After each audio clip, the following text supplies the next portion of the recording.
really what's happening outside of a four-walled factory. So when you think about something that's being a quilt that's being created and you think about it coming from a factory, oftentimes there is subcontracting that is happening, which takes that perhaps components of a quilt and it gets assembled and stitched, and all of the hand work that's happening on it is happening outside of the four-walled factory. And so that was a reference at the beginning of our conversation about standards. And so we do have in that really in-depth supply chain mapping work, the transparency of that supply chain and of the artisans participating is really critical. So being able to talk about transparency and visibility of a sector that is mostly hidden is one of the things that we contribute to, and there are other support organizations that we work with to kind of have different angles or vantage points on that figure. Hi, everyone. Today I am in conversation with the lovely Lindsey Struck. Thank you so much for joining me today, Lindsey. It's my pleasure. Thank you for having me. So, Lindsey, I've gone through your background and it's really interesting. You worked across very diverse contexts, from CSR engagement in Russia to leadership at Charity Navigator. So, after that experience, what actually drew you to Nest and specifically the artisan and maker economy? The sort of, if you can create a through thread, I'm not really sure that it's that strong, but when I think back and I try and identify some of the things that have been common throughout the different jobs that I've had, I think one that stands out and really what led me to Nest is this idea of standards creation. And so my work at Charity Navigator, my work in Russia is looking or was looking at how we create more industry-wide or sector-wide expectations for fill in the blank. At Charity Navigator, that's looking at how we regulate and how we govern nonprofits and what standard we hold for that sector, and working for an organization that sets that standard for the industry. And what's interesting about Nest is that we are the first organization to create a set of standards, which is what drew me in, specifically around how to formalize or bring visibility to very distributed, informal work happening in some of the most remote places in the world. And how can we ensure that there's a set of standards, a set of compliance that ensures the safety of those workers in those contexts. And so it's a bit of a stretch in terms of a through thread, but this idea of not necessarily direct service work being in the nonprofit sector, but being at a bit of a vantage point higher than that, looking at sort of standard setting and expectation setting across a larger industry. Okay, yeah, because it is a global network of artisans, and from what I understand, you deal with artisans from over 100 countries, if I'm not mistaken. Yeah, and I think that is a huge.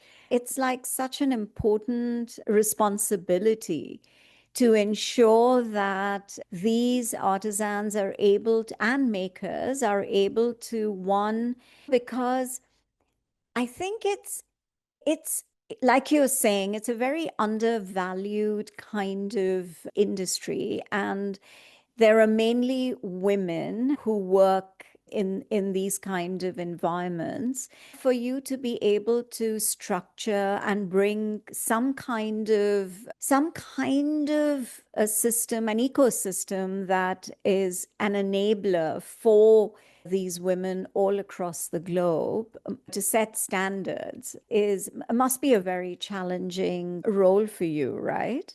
It is, and I think it's both challenging and then the opportunity that if we get it right and if we can build sort of coalition support around it, the opportunity for what that means is pretty significant. But it is a pretty big mountain to climb, and something that you touched on a little bit is that craft is everywhere. And so we as an organization and where I sit are really at the crossroads of global development, talking about how the idea of craft is used as economic leverage for families and communities in probably every corner of the world. Yeah. Sitting at that intersection, understanding the complexity of global development and all of the different factors pushing on the realities of living that life. There's also this pressure and opportunity with corporate private sector partnerships. You have the purchasing power of really large corporations that have some consumer push behind them to ensure that they are holding both sort of a financial and a social bottom line, increasingly an environmental bottom line. So you have that pressure coming in from private sector partnerships. Nest really brings those two together and figures out and works with both the artisan communities and understanding need and translating that need to corporations so that purchasing power can go farther, can be directed in ways that will help further unlock economic prosperity and development in different communities. And it's really an interesting position to be at the middle of that. But to your point, artisan craft is everywhere. It's in every community, so many, and has such deep heritage and cultural ties. We often say, one of the first true luxuries. It dates back millennia, thinking about hand-woven silks and different materials and the dyes and the significance of those dyes in the garments that were produced, even if they were crudely produced at one point and it wasn't as beautiful and seamless as it looks today.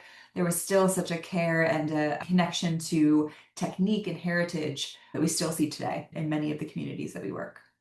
Yeah, and also it's very important, the as you mentioned, the private sector. It's also very important for them to recognize that this is, as you mentioned, heritage, it's heirloom, it's creativity, which using it's like craft which is ancient, if for the lack of a better word. How do they acknowledge it? That's one. And two, do they try and I guess that's where your role comes in, to also ensure that they don't take away the essence and try and commercialize it. I think it's a very fine balance which needs to be taken care of. And I'm assuming somewhere you Nest steps in as well. It's such a fine line talking about sort of inspiration versus appropriation and Yeah. where do we look to these communities that have produced beautiful iconography and patterning, and how do we celebrate that? How do we give retribution for how we display and celebrate that? Proper attribution, proper compensation, and at the same time ensure that we're celebrating that in a respectful way. Nest absolutely plays an sort of intermediary role there as well, because there are lots of opportunities to enter into design collaborations, enter into licensing collaborations with artwork from communities here in the United States and in communities across the world.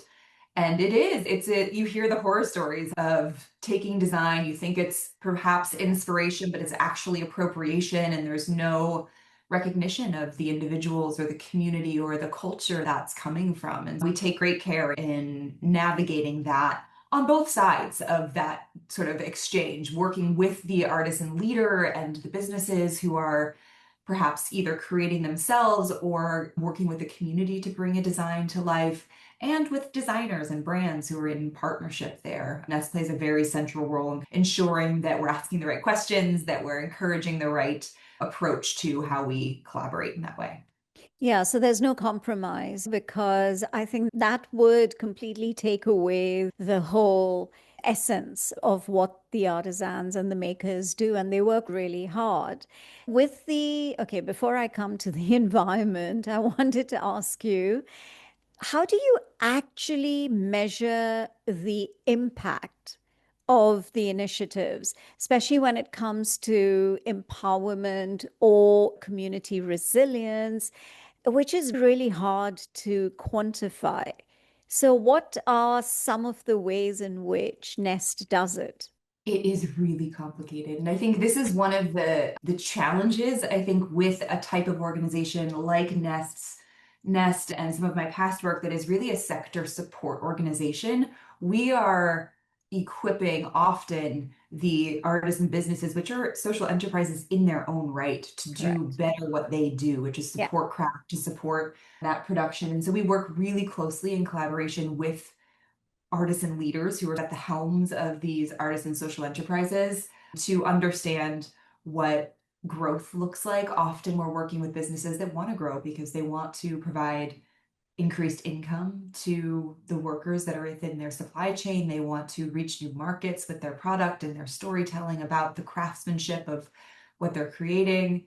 So it depends, but I think there is certainly a emphasis that we have in support of our, we call them the Guild Network. So it's a network of, at this point, over 3,000 businesses globally that we support. Understanding what does growth look like? It looks like ensuring that the business is growing sustainably and is viable. Yeah. We talk often about that sort of the business, the success of the business. We talk also about the visibility of the artisan. So a lot of our more in-depth support work looks at compliance, social compliance of really what's happening outside of a four-walled factory. So when you think about something that's being a quilt that's being created and you think about it coming from a factory, oftentimes there is subcontracting that is happening, which takes that perhaps components of a quilt and it gets assembled and stitched, and all of the hand work that's happening on it is happening outside of the four-walled factory. And so that was the reference at the beginning of our conversation about standards. And so we do have in that really in-depth supply chain mapping work, the transparency of that supply chain and of the artisans participating is really critical. So being able to talk about transparency and visibility of a sector that is mostly hidden is one of the things that we contribute to. And there are other support organizations that we work with to kind of have different angles or vantage points on that figure. We also look at worker well-being. So to the question or to the comment about the empowerment and that decision making and how the individual artisan at the end of a supply chain who's doing the production is impacted by the work that we're doing, the collaborations we're able to bring together, the increase in visibility or contracts that we're able to support. We have a tool called the Worker Wellbeing Tool, which is a compilation of different scales and measures to look at and measure geographically focused. So that might look a little bit differently in India than it does in Sri Lanka, than it does in Guatemala, based on local labor laws and based on local economies, but looking at what it means to increase your purchasing power, your decision making, your autonomy, your, as a woman, your income. How are you spending your money? Often we find, and this is pretty consistent across a lot of global development organizations that work with women, investing in women and ensuring that they have viable, safe income. 90% of it, I think, is the generic across the board stat gets put back into family and back into Yeah. community, back Yeah. into the home. We're looking at those sort of variables at a very sort of individual level, but then also some of the how's the sector growing? How are we bringing visibility to this industry, this sector as being handcraft at large? Yeah, because also culturally, if you are working with communities across the globe, a community in Africa or a community in Asia or in some remote part of, I don't know, Latin America, wherever it may, on the Amazons or wherever it may be, it's also to, because they, to, culturally they are so different from each other. And then if you're trying to formalize and have one kind of an ecosystem, I think it can be quite challenging because clearly women in one part of the world, because clearly, as we've discussed, that this is essentially a women dominated industries. And you mentioned that they normally invariably whatever money they earn just goes back into the family. I think it's very challenging to try and therefore get fair labor rights, transparency, because it's a very informal sector at the end of the day. Yeah, no, I completely get that. So I wanted to ask you about technology and e-commerce. And today it plays such a significant role in everyone's lives. So, how are you, or not necessarily Nest, this is a more general question. What kind of a role does digital technology and e-commerce actually play in empowering these artisans? And what are the benefits? And at the same time, what are the risks? It's such a complex question because just the existence of an e-commerce marketplace and getting onto it is great, but some of the logistics and the what happens behind the scenes to connect that product to consumer is really challenging. And so if you're looking at the size of a business, it really can be a barrier to entry for a lot of small businesses, artisan businesses, and maker businesses.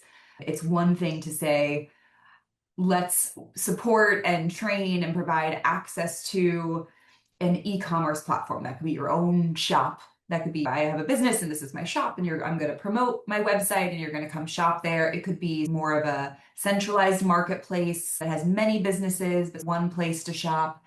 The question that we are often asked and are trying to figure out ways to support businesses on is, how do I get my product to the end Yeah. consumer? So it's great to get a lot of traction. It's great to learn how to promote your shop, how to figure out different ways to ensure that as we as consumers are searching for the thing we want, I need a hand carved cutting board for my friend's birthday, and so I'm looking for that online. How do you ensure that search engine is optimized to give the results you want? So there's so many different aspects of support and learning coupled with the access, but then what happens if your shop balloons and everyone finds it, and all of a sudden you find yourself with a huge demand, which is really exciting, but shipping and warehousing and Yeah. how So to it's get the that supply to the chain. Yeah. consumer. Yeah. It's the Yeah. whole supply chain that is Yeah. really the tricky piece of it. And so it's really a great unlock for a lot of businesses. Some of the more sophisticated global businesses that we work with that have just complicated and sophisticated supply chains of informal workers are, up until the pandemic, were almost exclusively working B2B. So they were selling to brands, and that was their primary source of revenue. We saw a shift in that in 2020 to, for the first time, a lot of those businesses figuring out how to reach direct consumers. And so opening their own shops or joining different marketplaces, really trying to diversify that revenue in a way that balances. And so technology in that way and access to market in that way played a very specific role in Yeah. the artisan sector and in kind of opening that up to consumers. Yeah, because distribution, if someone who's in a remote village in India, distribution is the key. And people, okay, now with technology, there is that awareness and education. To implement it is absolutely a very different kind of a challenge. Yeah, no, that's interesting. That's not even to talk about AI too, because I think Yeah. there are ways that that has been and will continue to be a really interesting resource and tool, hopefully used responsibly. But some of the ways that we're even hearing about AI being used in the artisan space, you think that's so far from the handcraft and Yeah. textual world. But thinking about how creating images that stage your product in ways that you may not have access to a studio and a photographer, but if you can create those images using AI, that helps to sell your product. And so writing product descriptions that are really compelling. So there are ways that you can use technology, and we're seeing businesses use technology to really just support the storytelling and the visual identity and connection to consumer. Yeah, I think the storytelling is a very important factor. But does Nest help in that sense? Or you just connect the artisan community with the brand or the private sector, and then you leave it up to them? What is your role? Yeah, we didn't really talk about this yet, and so I'm Yeah. excited to dive into it now. Not only do we have the market access and brand commercial side of what we're doing, but a lot of what we do, the philanthropic side of what we do, is really build resources, tools, training, mentorship, capital access, all of the sort of business support needs that a small business or a small global artisan enterprise might need. And so that really is a really core pillar of our programming. So in this case, with AI, just as an example, this is not a real example, but the if a business comes and says, I really am curious about speaking to an expert who has a really solid handle on how to use AI in the applications and how it might support my business.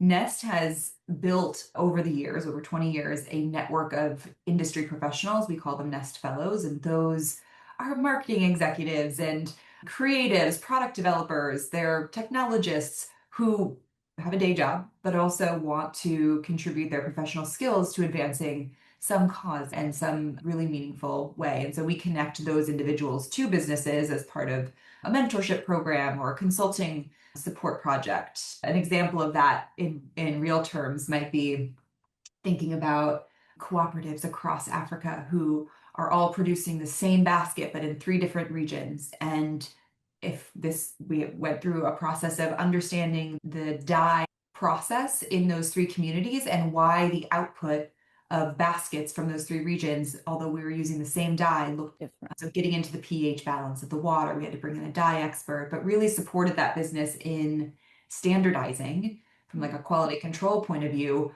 how they were managing their dye process so that when they shipped those baskets to the brand, they didn't come back and say, you know what, these are look completely different. We said they Yeah. were the same. And so those are the very tangible, very specific consulting projects and work we do through some of our programming.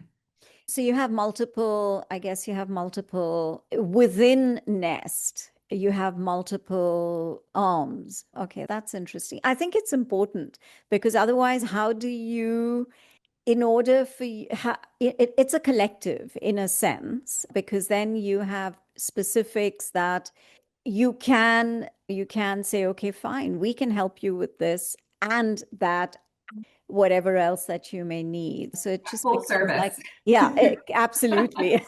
Like a And you know, I one-stop think shop. what's really interesting about it too, like it's a great model for support of a sector, but it's also really strategic for running an organization, having because now our revenue as an organization is diversified. We're looking at some of our fee for service work, support for brands, helping them understand how to source small batch craft-based work into their really large global stores. And so that's fee for service, and we're paid as consultants to do that. But then we also have our philanthropic work. And so it really creates a sustainable funding Synergy. It's model. like a synergy, yeah, between, yeah, Exactly. yeah, yeah. How do, the one thing that I always wonder is the natural materials that most of these communities use because it's like generations of them doing the same kind of craft and ensuring that we do not lose the essence of the craft, or they do not lose the essence of that craft. And the national, because of a shift in the environment, is it or is it not impacting the artisans to source this natural material? What are your sort of thoughts on it? And is there something that Nest does in order to support the eco-conscious production or adapt strategies to make sure that the basic natural materials that is needed does not just disappear? It absolutely is a concern and an impact that is being felt now by global businesses. Talking about like grasses, sisal. What happens if there's a drought Yeah, and your entire field of your raw grass material is gone?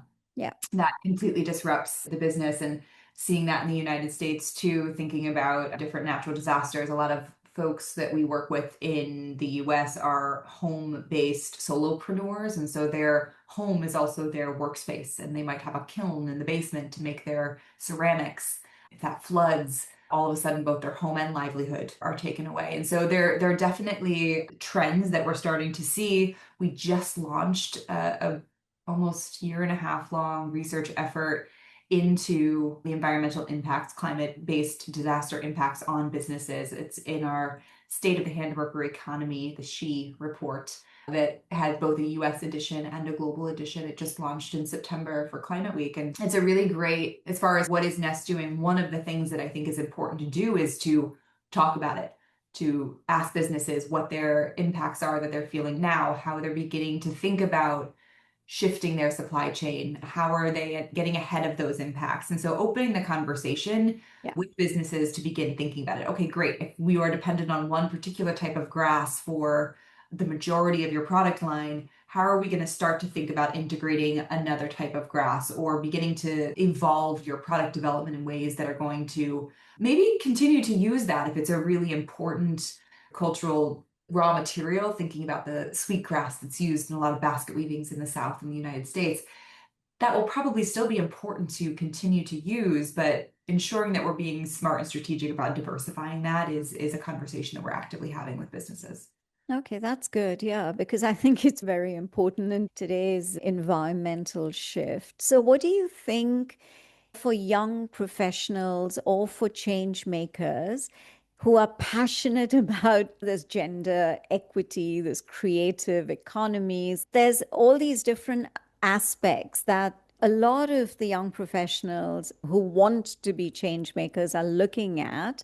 So, can you give them some sort of advice, given your experience within this sector? And how do you think they could actually build extremely meaningful and lasting impact? How can they make that happen? What kind of advice would you have for young change makers? I would say that there's a couple of things. One, I would say I'm originally from Pittsburgh, Pennsylvania, and there's this man, Fred Rogers, who's from Pittsburgh. And I don't know if you are familiar with him or any of the listeners would be, but it's this television show growing up. And he was just a really gentle, did a lot of puppets and really had a lot of good advice. And one thing that was said that really sticks with me, and I think is true into my professional life, is to always look for the helpers. And so when there are really devastating world circumstances, knowing what organizations are out there and who are in the space that you're in, wanting to look for those helpers. And I think even whatever job you're in, you can do that and volunteer and start to identify where those helpers are that are supporting the thing that you want to do, the sector you want to be in. If that's a creative economy, who are the helpers in the creative economy? Who are the organizations, the people, the thought leaders who are talking about and making change there and figuring out how to get close to that? The other thing that I would say is, and related to that, is that no organization is doing this alone. And so I think being comfortable finding yourself in an organization, if that's where you want to be, and sticking around for a while. I think that there is, maybe that's counter advice to getting different perspectives at different organizations, but I think staying put for a little bit and understanding how different organizations are contributing to a coalition. I think that coalition of support in a sector is the only thing that's actually going to make change. And you got to stick around long enough to begin to understand how that works, what's working in its favor, and what are some of the barriers that are preventing coalition from driving change. And if you don't stick around and really sit in that for a little bit and get stuck in it, you're not really going to be able to understand the And broader go challenge, deeper, yeah, how go to deeper into it. contribute Yeah, towards yeah, it. yeah. No, Mhm. absolutely. Yeah.